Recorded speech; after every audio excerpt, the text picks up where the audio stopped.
so true. Our courage will pull us through. You teach me and I'll teach you.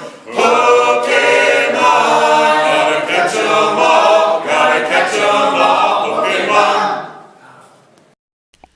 Hello YouTube, this is Necrostevo and you're watching one of my narrated Wi-Fi battles.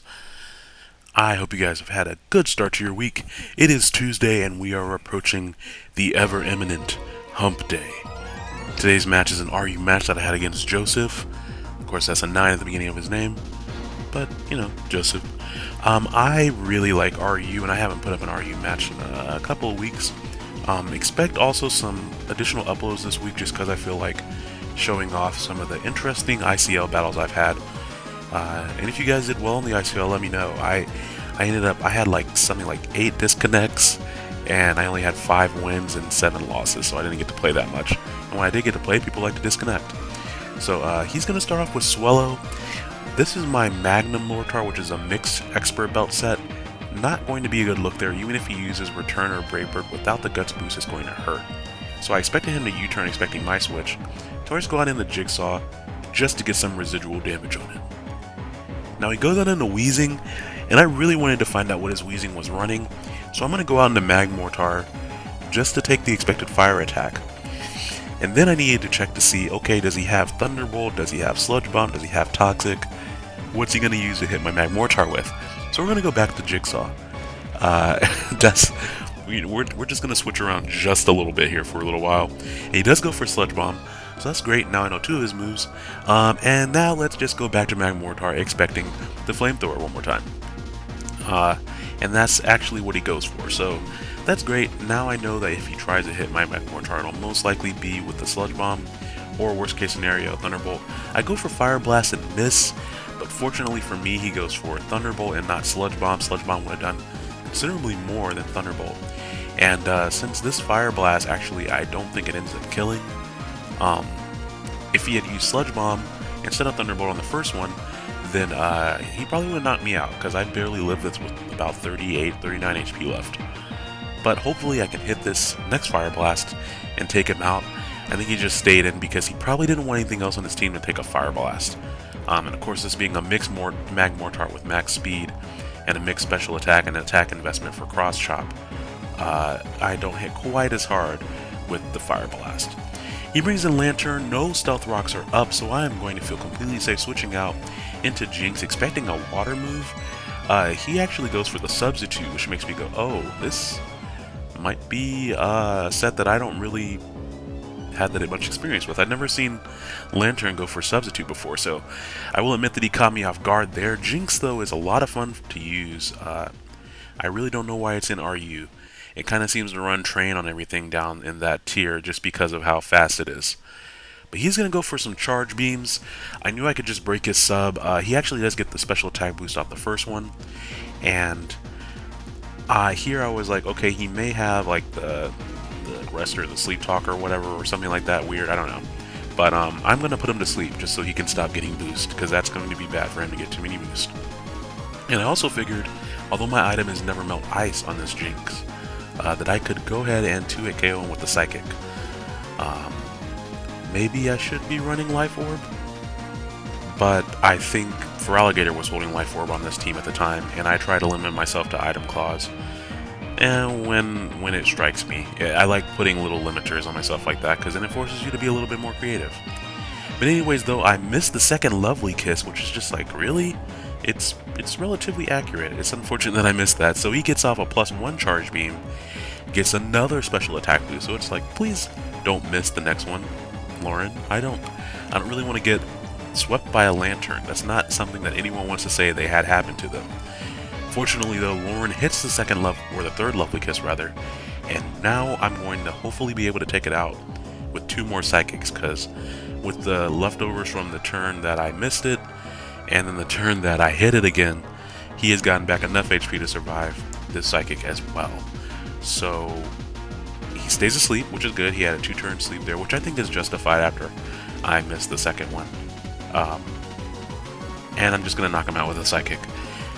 He had a few things he could have switched in there, but they would have most likely just been outsped, and you're not going to switch a Swallow into Psychic, and you don't want to switch a Galvantula into one either. They're both very frail.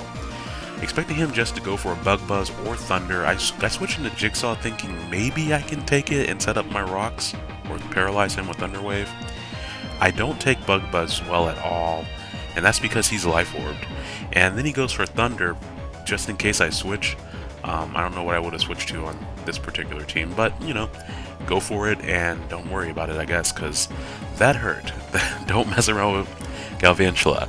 I go out in my Manectric, which is a Scarf Manectric, and shoutouts to Absol for getting me this Manectric.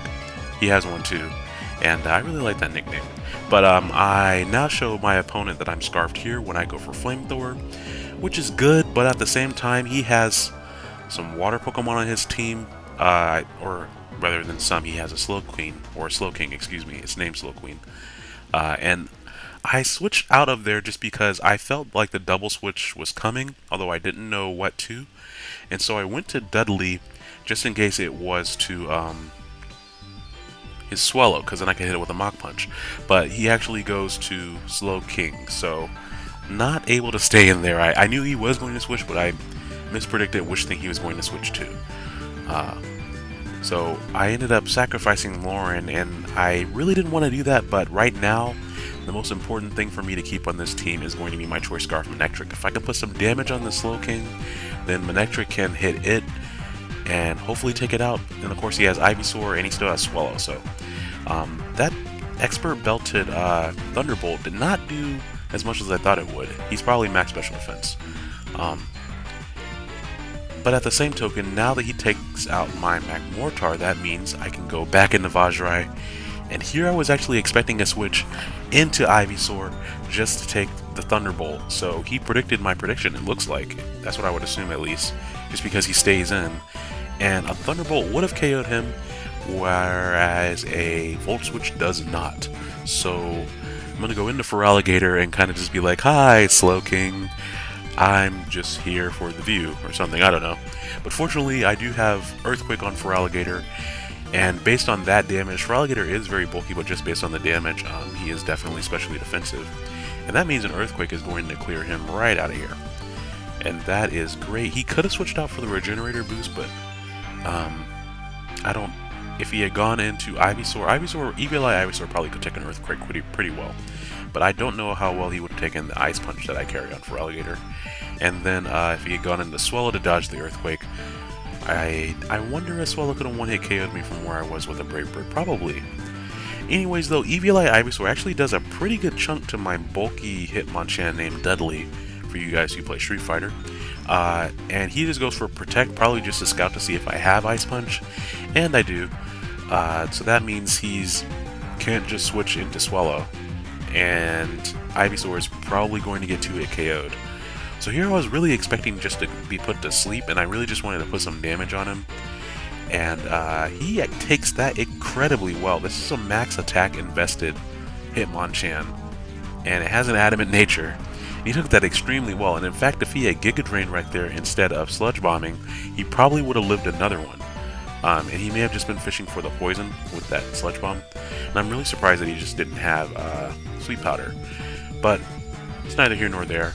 I believe his last Pokemon is Swallow, which is going to come in here now. And as long as I have Choice Scarf Manectric, he can't really do anything. And so I'm just going to let Dudley get KO'd so that I can get a safe switch into Swootella, which is quite possibly the best nickname for Swallow ever.